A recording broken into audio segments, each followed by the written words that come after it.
Hi, I'm Patricia Allingham Carlson, and this is my video of my painting birch trees. These birch trees stood in a local park, and they were so attractive I had to take a photograph of it. That photograph is what I'm using as a reference now for this painting. In this video, you'll see me first draw the stand of trees. I'll be doing some masking, and then I'm going to be using a lot of spatter painting. Spatter painting where I'm throwing the paint from my brush to make lots of little dots and create irregular leaf patterns. After a lot more detailing, a lot more spattering, and some shading, I'll be done. I hope you enjoy the video and give it a thumbs up. Now let's paint. Testing, 1, 2, 3. Okay, and here we go.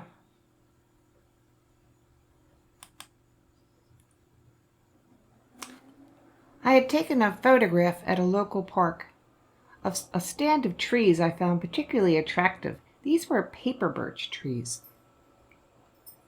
I began with a sketch to try to get the perspective right of the pathway and the little group of trees that were growing on the grassy lawn there.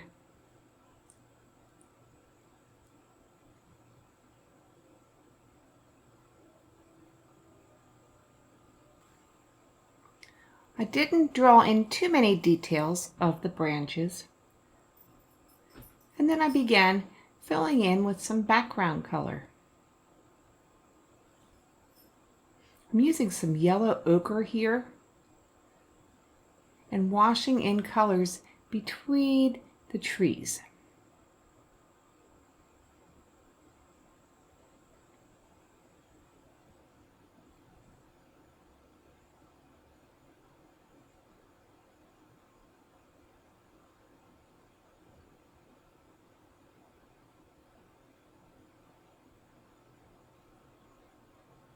In the distance of the park were some bushes, some lawn.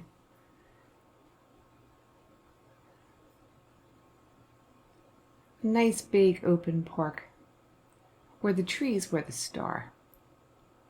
So I'm painting between each of the branches because the trees have a lot of white in them, being in the birch family.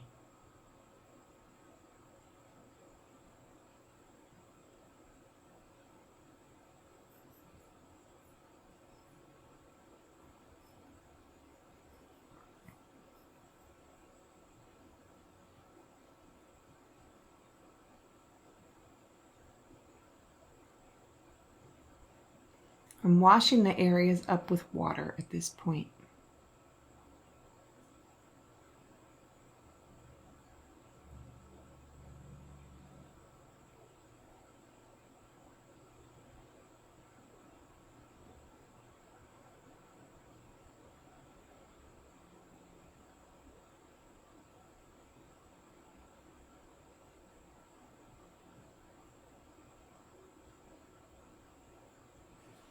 The path was made of gravel and asphalt, and it appeared sort of blue.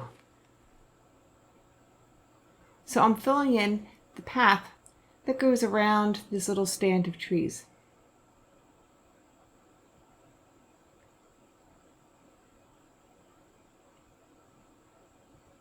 Again, I'm still painting between the trees at this point.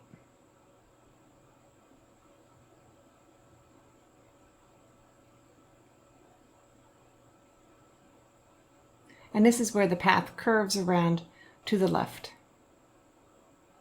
Of course, as it curves toward the viewer, it gets larger. I'm taking a horizontal stroke approach to try to show the directionality at this point.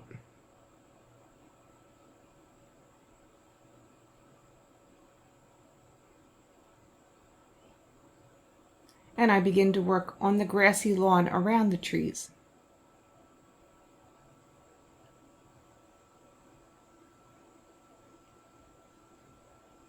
I wet everything down and begin to drop the colors into the wet surface. And again, I'm still working very horizontally and keeping my stroke work going across the page. I'm adding different colors of greens as well as some burnt sienna and some yellow ochre to show how a lawn would actually look with all of its imperfections and different colors and little slopes and dirt showing through.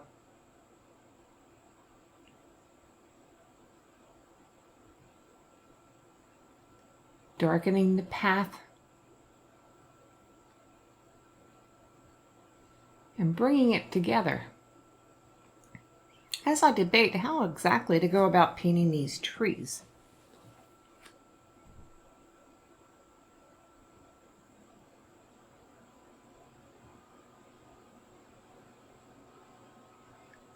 I'm shadowing around each little clump of birch trees, which will also make them stand out more.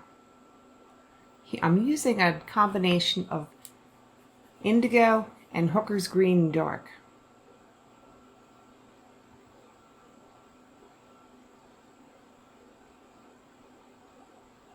This adds some accent work to the foreground.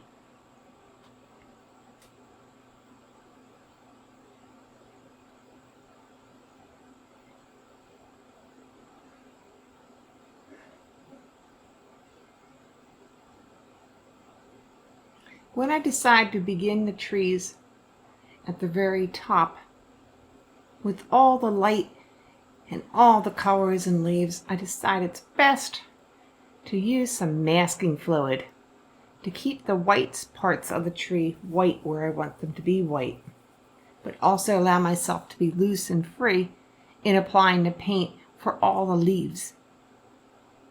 So the masking fluid is going on. My brush had been treated with soap and water to try very hard to keep the masking fluid from sinking into it or destroying the brush bristles. So the major tree branches are all getting masking fluid to block them. Here I am just about completed with all the masking of all these branches. And I probably should have done this step first. But now I clean my brush off and I'm spraying everything down. At the same time, I'm using my hand to block the areas I've already painted.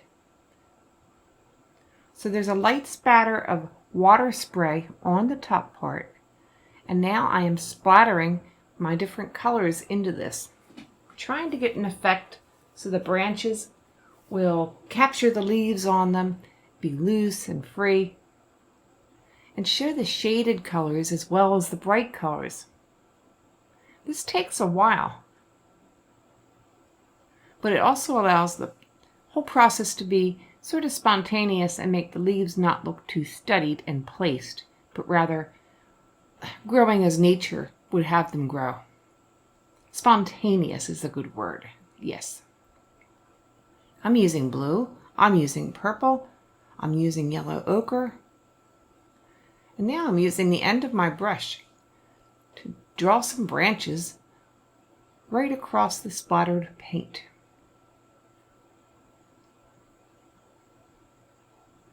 Toward the bottom of the distant grove, I'm using some darker colors to try to show the bushes that are growing along the horizon. Again, I use the end of my brush and draw it across the water splatters to draw some branch works in using the paint that's already on the paper. And more splatter.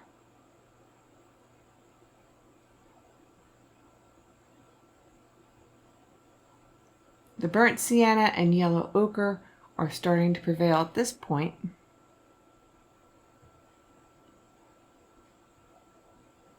Although you could still see the cobalt blue and the purple.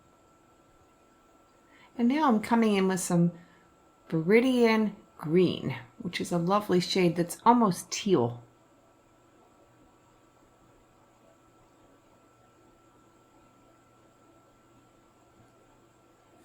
The guide for me is the photograph that I took of this park.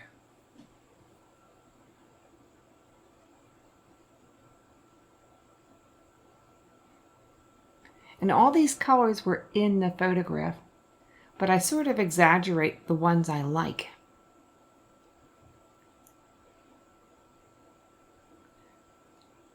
Now some darker accents with some Hooker's Green Dark. Coming into this very wet paper with some just dibs and dabs and dots. Where the leaves were much darker at the bottom of the trees.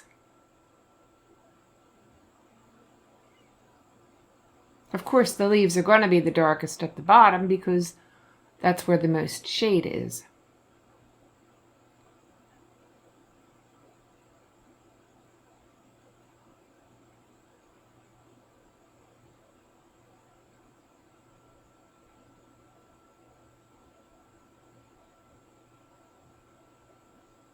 If you're doing this kind of painting approach and your paper begins to get too dry, you can give it another light misting with your spray bottle with some more water.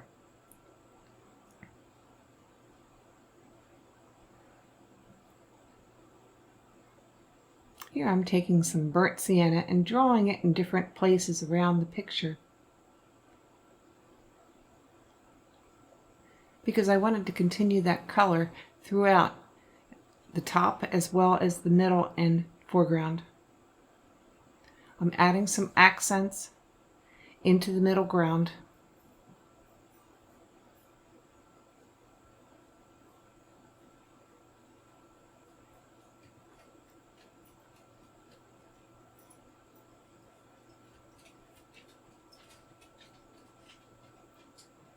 And now it's dry. This is the next day, and I'm cleaning off all the masking fluid. I start with an eraser and then quickly move to rubbing it with my fingers, and it is coming off pretty well. If you leave your masking fluid on for several weeks, it's going to get more and more difficult to take it off. So I suggest that you try to get it off within the first several days, if you possibly can. At least this has been my experience. Once the masking fluid's all off, I begin working on the trees. Now these trees are white and yellowish and brownish. They have a lot of different colors in them, and that's just within the bark. The trees themselves will have more color in them because of the shadows and the highlights that they're receiving from the sunlight.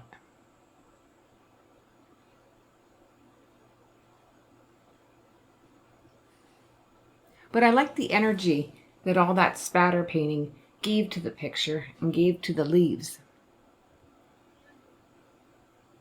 Now I have to draw it together, pull it together with some of the branch work and the bark work.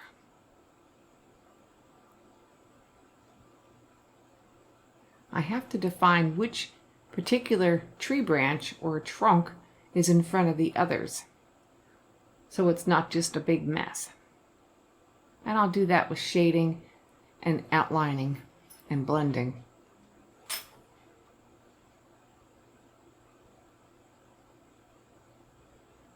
As a left-handed painter, I try to start on the right side of the painting. That way I'm less likely to smear it as I go across. Right-handed painters would be well advised to try to start on the left-hand side of the painting, because they'll be less likely to smear that way as they work on across the painting.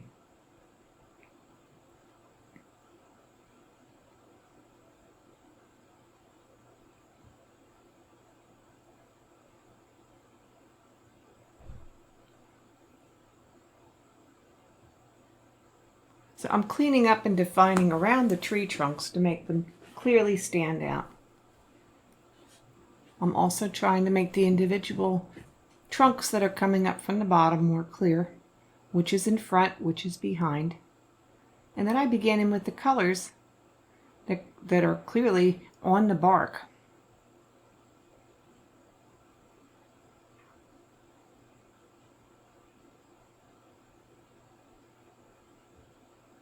This is rather tedious work. Each one needs to be looked at individually, because this is the main subject of this particular painting, this little grove of trees.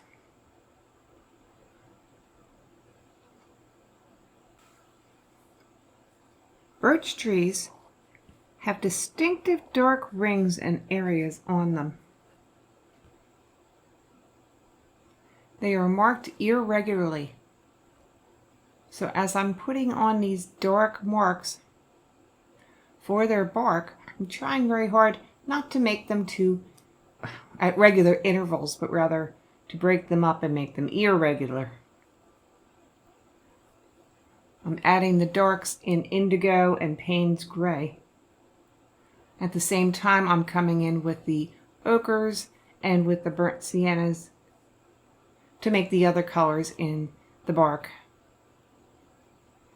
And I'm also adding shading according to the light source and which side of the trunk is more heavily shaded, which side is more lit up. As you can see, I'm working almost entirely at the bottom of these trees. The entire top area still has to be defined as well. But there will be more tree leaves going on top of these areas, so they won't all be standing out so clearly and so starkly. When I get a color on my brush, I tend to use it all around the painting before I move to the next color, and then use that all around the painting because these trees all have similar coloring, being the same breed.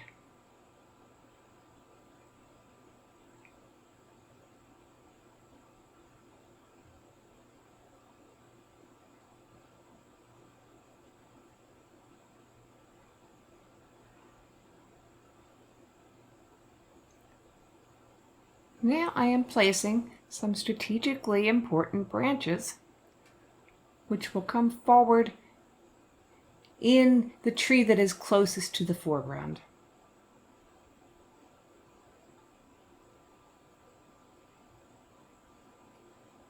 There are other strategic branches that were quite clearly marked or very dark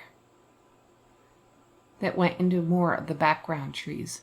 So I'm putting them on too, just to make sure the composition is balanced as I proceed to work on the rest of the bark and the other parts of the upper trees.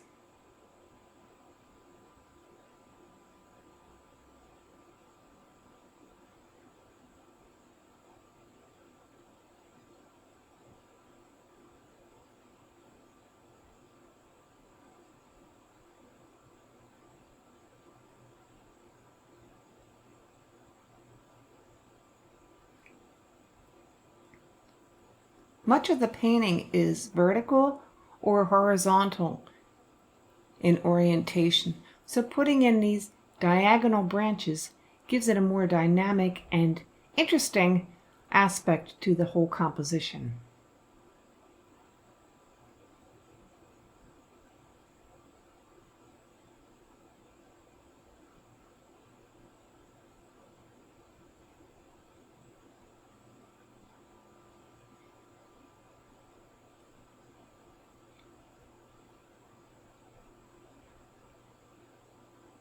Working on putting the markings and shadings into the upper branches and the upper trunks of these trees, as well as covering up some areas entirely with leaves, as you'll see.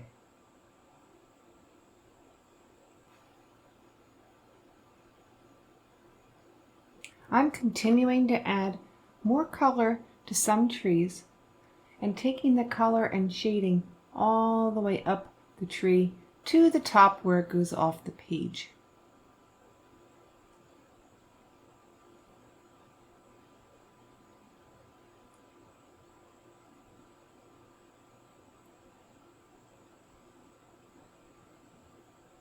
As I work upward, I see where more branches need to be added for more accent work. I'm continuing to blend with water to keep the shading nice and soft as well. And when you see me pressing with the paper towel, it's after I've blended, and then I remove excessive water or paint. The trees in the closest foreground were the whitest trees. Several other stands that were further back had a lot more color in the bark. And you could see that I've painted that in using burnt sienna brown and some dark indigos for the markings and shading.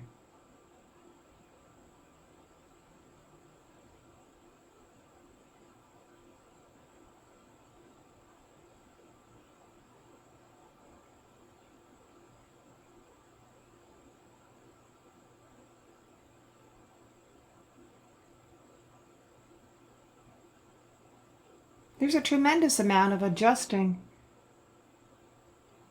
and detailing in a painting this small. But as you become immersed in your work, you are compelled to make it look right to your eyes. And that's the stage where I'm at now. Just continuing to add the detailing to make it look closer and closer to what I'm wishing it to look like.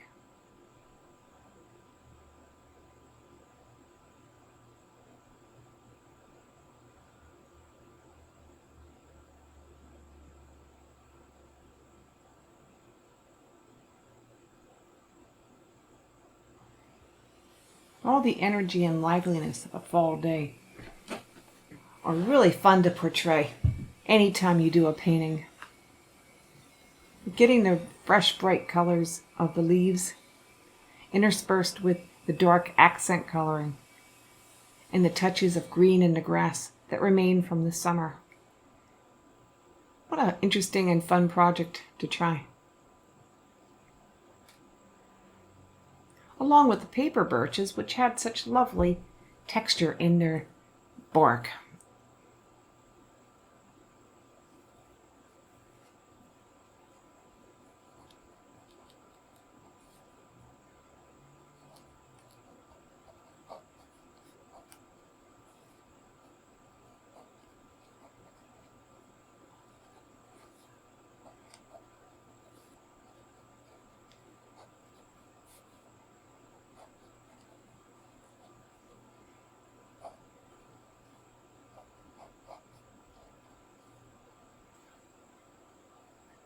Getting closer to completion of this work,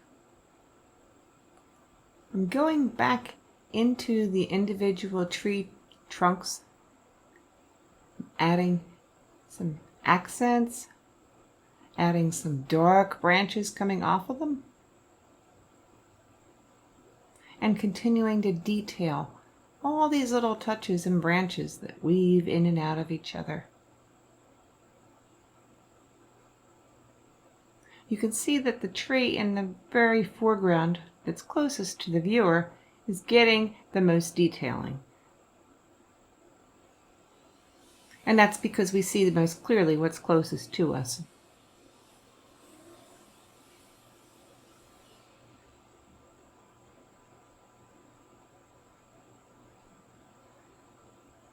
The trees in the background are getting very thin branches coming as well. But I'm not using the paint as dark. In some spots, I am darkening the middle ground around the tree trunks because I want them to stand out just a little more. And I'm adding more blue into that area. Doing some splatter painting to do a little bit more leaf work and to cover over some of the trunks that go up higher. And where they show too much, I'm coming on and painting directly onto the paper instead of splattering to cover them up a little bit.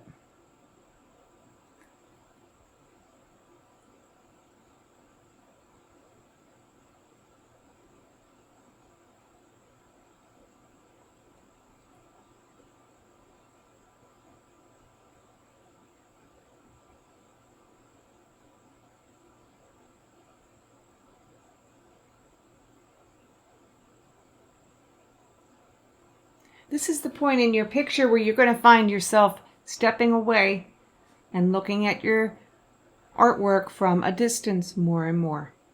And I strongly suggest you do this whenever you get a chance to, just to get the adjustments correct from a distance and not just from your painting distance, which is generally about, what, a foot to 2 feet, 2.5 feet at the most.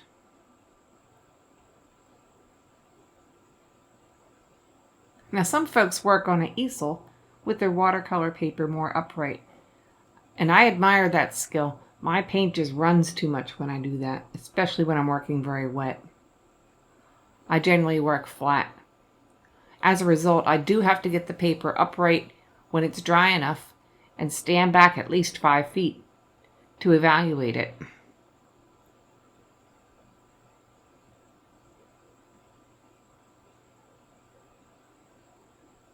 I'm at the final stages, adding what I need to add, using some stronger darks. What I'm doing here is adding the shadows at the base of the tree leaves to try to add some depth. So the trees are darkest where the big canopy of leaves is at the bottom. In several other areas, I'm adding some dark clumps as well. And I'm using Hooker's Green Dark to do this. I put a little color down and do a little blending. And when it looks entirely done to my satisfaction, you'll see me get it signed, and then it will be done. A little evaluating by covering up the top or the bottom, showing me if adjustments are needed. And does every single little branch need to be added? And that will be up to you. I guess in this case I felt they did, for the statement to be made completely. Here comes the pen and the signature, and it will be done. I hope you enjoyed my video of watercolor painting birch trees, and that you will subscribe and ring the bell so you don't miss any future videos. There are links to the products I use in the description box below, along with links to my Facebook art page, my blog, and my product gallery. See you next painting.